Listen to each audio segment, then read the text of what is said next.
इब्न माजा ने इस हदीस मुबारका को हज़रत तमीम दारी रज़ी अल्लाह अन्हा से रिवायत किया है। वो फरमाते हैं, हम हुज़ूर नबी अकरम सल्लल्लाहु अलैहि वसल्लम की बारगाह अक़दस में हाजिर थे कि एक ऊँट भागता हुआ आया और हुज़ूर नबी अकरम सल्लल्लाहु अलैहि वसल्लम के सर अनवर के पास आकर खड़ा हो गया, जैसे कान में कोई बात कह रहा हो। आप सल्लल्लाहु अलैहि वसल्लम ने फरमाया, ए ऊँट, पुरसकून हो जा। अगर तू सच्चा है तो तेरा सच तुझे फ़ायदा देगा और अगर तू झूठा है तो तुझे इस झूठ की सज़ा मिलेगी। बेशक जो हमारी पनाह में आ जाता है, अल्लाह ताला भी उसे अमान दे देता है और हमारे दामन में पनाह लेने वाला कभी नामराद नहीं होता। हमने अर्ज़ किया, या रसूल अल्लाह, यह ऊँट क्या कहता है? आप सल्लल्लाहु अलैहि वसल्लम ने फरमाया, इस ऊँट के मालिक ने उसे ज़बह करके इसका गोश्त खाने का इरादा कर ली था। सो ये उनके पास से भाग आया है और उसने तुम्हारे नबी की बारगाह में इस्तगासा किया है। हम अभी बाहम उसी गुफ्तगू में मशगूल थे कि इस ऊँट के मालिक भागते हुए आए। जब ऊँट ने उनको आते देखा तो वो दोबारा हुज़ूर नबी अकरम सल्लल्लाहु अलैहि वसल्लम के सर मुबारक के करीब हो गया और आप सल्लल्लाहु अलैहि वसल्लम के पीछे छपने लगा। इन मालिकों ने अर्ज़ किया, या रसूल अल्लाह, हमारा ये 3 दिन से हमारे पास से भागा हुआ है और आज ये हमें आपकी खिदमत में मिला है। इस पर आप सल्लल्लाहु अलैहि वसल्लम ने फरमाया, ये मेरे सामने शिकायत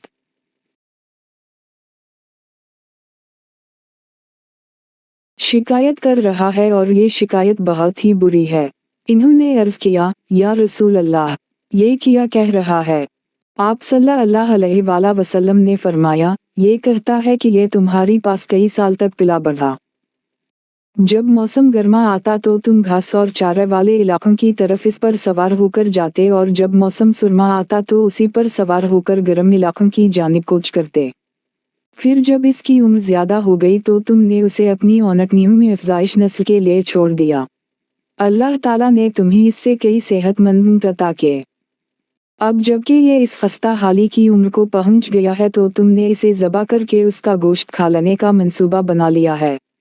इन्होंने अर्ज़ किया, खुदा की कसम, या रसूल अल्लाह, ये बात मनवन उसी तरह है जैसे आपने बयान फरमाई। इस पर हुज़ूर नबी अकरम सल्लल्लाहु अलैहि वसल्लम ने फरमाया, एक अच्छे खिदमत गुजार की इसके मालिकों की तरफ से किया यही जज़ा होती है। वो अर्ज़ गुजार हुए, या रसूल अल्लाह, अब हम ना उसे बेचेंगे और ना ही उसे ज़बह करेंगे। आप सल्लल्लाहु अलैहि वसल्लम ने फरमाया, तुम झूठ कहते हो। उसने पहले तुमसे फरियाद की थी मगर तुमने उसकी दाद रस्सी नहीं की और मैं तुम सबसे बढ़कर रहम फरमाने वाला हूँ। बेशक अल्लाह ताला ने मुनाफिकों के दिलों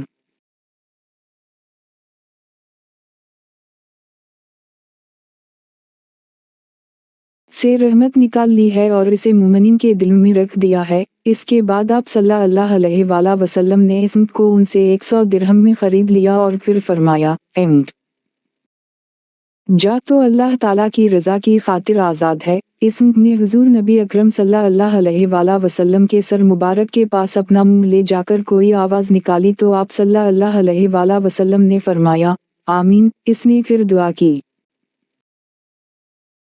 आप सल्लल्लाहु अलैहि वसल्लम ने फिर फरमाया, आमीन। इसने फिर दुआ की। आप सल्लल्लाहु अलैहि वसल्लम ने फिर फरमाया, आमीन। उसने जब चौथी मर्तबा दुआ की तो आप सल्लल्लाहु अलैहि वसल्लम आबेदीदा हो गए। हमने अर्ज़ किया, या रसूल अल्लाह, यह ऊँट क्या कह रहा है? आप सल्लल्लाहु अलैहि वसल्लम ने फरमाया, उसने पहली दफ़ा कहा, ए नबी मुकर्रम, अल्लाह ताला आपको इस्लाम और कुरान की तरफ से बेहतरीन जज़ा अता फरमाए। मैंने कहा, आमीन। फिर इसने कहा, अल्लाह ताला क़यामत के रोज़ आपकी उम्मत से उसी तरह खौफ को दूर फरमाए जिस तरह आपने मुझसे खौफ को दूर फरमाया है। मैंने कहा, आमीन। फिर इसने दुआ की, अल्लाह ताला दुश्मन से आपकी उम्मत के खून को उसी तरह महफूज रखे जिस तरह आपने मेरा खून महफूज फरमाया है। इस पर भी मैंने आमीन कहा। फिर इसने कहा, अल्लाह ताला इनके दरमियान जंग वजदाल पैदा ना होने दे। ये सुनकर मुझे रोना आ गया क्योंकि यही दुआएं मैंने भी अपने रब से मांगी थी तो उसने पहली 3 तो कबूल फरमा ली लेकिन इस आखिरी दुआ से मना फरमा दिया। جبرائیل نے مجھے اللہ تعالیٰ کی طرف سے خبر دی ہے کہ میری یہ امت آپس میں تلوار زنی سے فنا ہوگی۔ جو کچھ ہونے والا ہے قلم اسے لکھ چکا ہے۔